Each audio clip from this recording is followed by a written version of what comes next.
Welcome back to the channel, everybody. Thank you so much for joining me and allowing me to continue to be your daily advocate.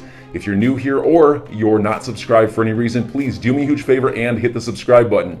Thank you to all of you who have been watching and following me for so long. It truly means a lot, and I'm glad that I can be this person. How many former and current SEC commissioners are coming out and saying that the SEC is going to lose this case against Ripple? We saw a few weeks ago on the Thinking Crypto channel, a former SEC commissioner said they thought Ripple was ultimately going to win this case. We saw Gary Gensler in a very recent interview kind of alluding to the fact that the SEC is going to take losses in this industry, as well as now we have from Eleanor Terriot right here. Turns out even staff at the SEC aren't confident they will win this case against Ripple. A source close to the SEC tells me that Hester Pierce has expressed privately that she thinks the SEC will not get the outcome it is looking for.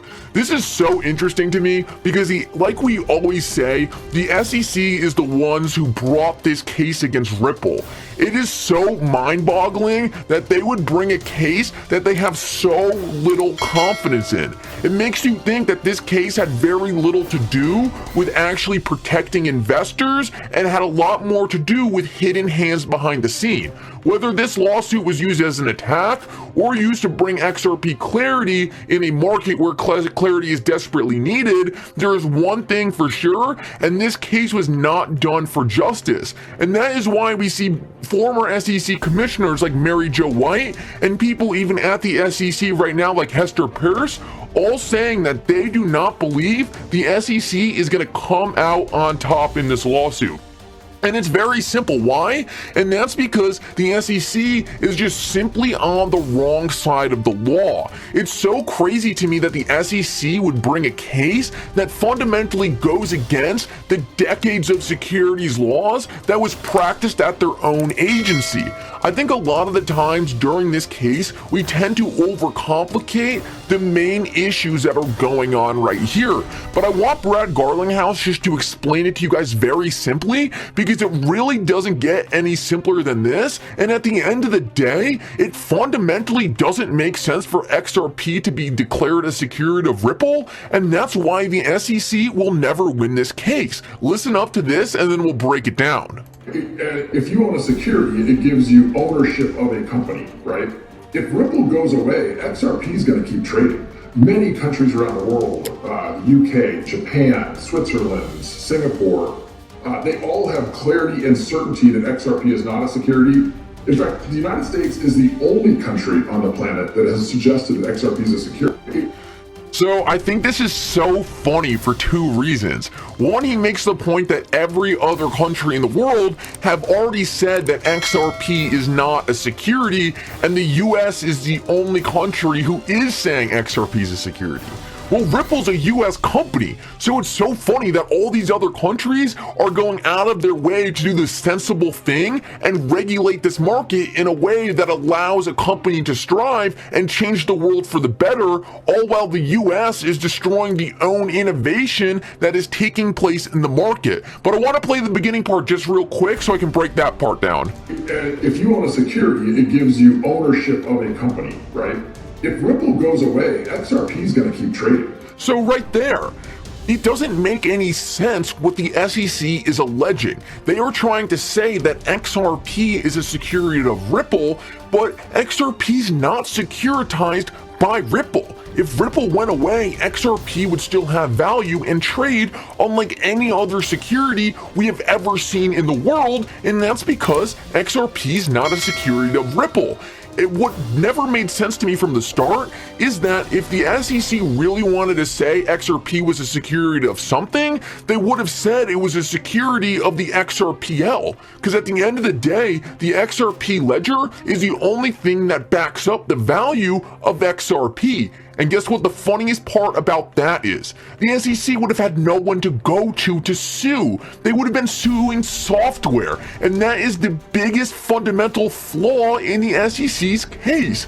They're going after a company who is fundamentally does not have the control of XRP, and therefore XRP is not securitized by Ripple, the company. The SEC has a huge flaw in their entire case, and while this is the biggest one and easiest to understand, John Deaton breaks it down in so many different places. One, Jed McCaleb and Chris Larson received a memo from a law firm when they first started Ripple that stated XRP does not look like a security of Ripple. So Ripple was doing everything it could to try to do the right thing, and the law firms were telling them that, look, XRP has utility outside of Ripple, so we don't think it's a security of Ripple. Not only that, but Ripple was told by a government organization, FinCEN, back in 2015 that XRP is a convertible virtual currency. So why would Ripple think it was a security if other government agencies, and this government agency works with the SEC, were saying explicitly XRP is a virtual currency? Wouldn't that make you think it's a currency and not a security? Let's keep moving though. A couple months later, September 18th, Brad Garlinghouse met with Elad Roisman, and during that meeting, Roisman specifically told Brad Garlinghouse he didn't think XRP was a security and felt bad that Brad Garlinghouse even had to keep coming to the SEC, clearly stating to him that in his eyes, there was no question XRP wasn't a security. And this is from the agency who declared a lawsuit against Ripple. It makes your head spin with how moronic this entire thing is. But let's keep moving. Back then, despite the absurd claim that XRP is illegal, the SEC failed to seek a preliminary injunction, meaning Ripple is still selling XRP to this day, and they have actually ramped up sales of XRP since this lawsuit. So if the SEC really thought that Ripple was committing some criminal offense, why aren't they stopping them from selling? They have the power to do this through the court, but they haven't even tried. And that's because they know their argument is insanely weak. All the evidence I have already showed you, and these are just what John Deaton said he thought on the top of his head. The SEC knows all this. They know their lawsuit is a lost cause, and that's because they weren't doing this lawsuit out of justice. It was driven by hidden hands behind the scene. Whether or not we find out why these hidden hands were doing what they were doing, we may never know. But one thing we know for sure, it's that XRP is not a security, and the SEC knows it. Let's keep moving though, because it gets worse and worse. What about the fact that Brad Garlinghouse, Stuart Alderati, and Joel Katz or David Schwartz met with the SEC multiple times over the course of 2013 to 2018, and not a single time did the SEC bother to tell them that they thought XRP was a security. It just doesn't make any sense. If they were breaking the law and the SEC thought so, they would have said, hey, we don't think what you're doing is legal. Why don't you come in and talk to us and we can figure out what needs to be done? No, they have just continued and continued to allow Ripple to sell XRP and never told them once that they thought XRP was a security. It doesn't get more absurd than this. This literally, if the SEC's fair notice defense was a balloon, this takes a pin and pops it. It's all gone. How could Ripple have fair notice if they were never told once in all the meetings they had with the SEC that what they were doing was wrong? And on top of that, commissioners were actually telling them what you're doing is fine. We don't think it's a security. It is insane. And let's keep moving if that wasn't enough for you. What about the fact that in June 2013, the SEC lawyers actually wrote a legal memo analyzing XRP? And you might be wondering, because we don't have the answers to this. What did this legal memo say? Well, John Deaton made a great point. It's clear that the SEC's own analysis did not conclude XRP was a security. Why not? How do we know this? One, the SEC would have turned over the memo.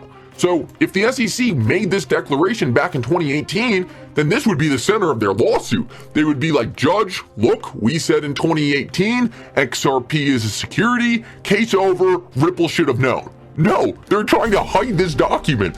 Why do you think they might be trying to hide this document? Well, I would guess it says something that would hurt their case. It likely says they either don't know that XRP is a security or XRP is not a security. Also, they would have informed Ripple if they made this distinction. They clearly didn't. Ripple told us they never told them. So the SEC is literally sitting on a document at their own agency that contradicts this entire case. Guys, this has nothing to do with Ripple selling an illegal security. There is something else going on here, and let me tell you right now, whether or not we get to the bottom of it or why this was all done, one thing is for sure, Ripple's coming out on the right side of this, and there is no doubt in my mind.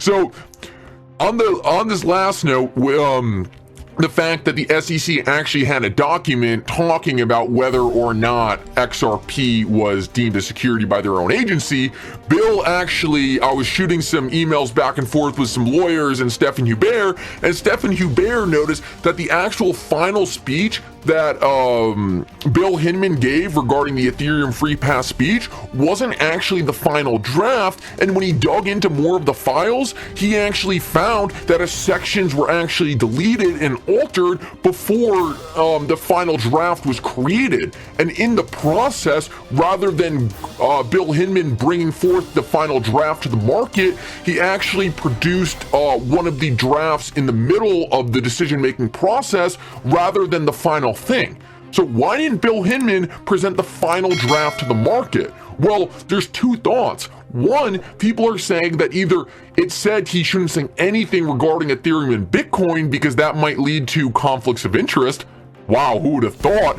Or XRP was also listed in this speech. And Bill says that he thinks it's fairly obvious that XRP was mentioned at some point in this process, because why else would the SEC be trying so hard to hide this speech? He says right here, this is an interesting thesis, and I thought the same thing. He said, I thought XRP was initially in it and then taken out. I thought that XRP was added later, so Hinman went and read an earlier version of the speech. But either way, everyone seems to think XRP was in this speech, and for some reason, the SEC decided to go forward without mentioning XRP. The SEC has huge problems going in this case, and I believe that's why there is so much settlement speculation right now. It is becoming more obvious than ever that the SEC has no chance of winning. Linda right here tweeted out that if you go to the SEC's website, litigation releases archives, Ripple Labs never shows up. I've seen some people saying this wasn't true. I've seen people saying it is true. I see you can find Ripple documents otherwhere on the site. I just want to point out that there's a lot of speculation about a settlement right now, but Eleanor Satteriot says, in case anyone read this and thought it was true, a Ripple spokesperson confirmed to me that the rumors related to an imminent settlement are inaccurate. I just want to let you guys know, I think the SEC's case is weaker than ever. I think this thing settles out soon. If the SEC dares to go to summary judgment, I believe it is going to go very poorly for them. I think they get a much better decision versus ending this thing early and settling with Ripple.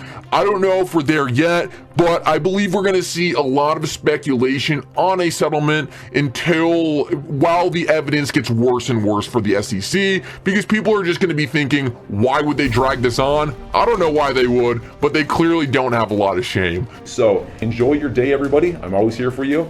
Leave any comments or questions below, and be sure to subscribe. But thanks, everybody. I really appreciate you.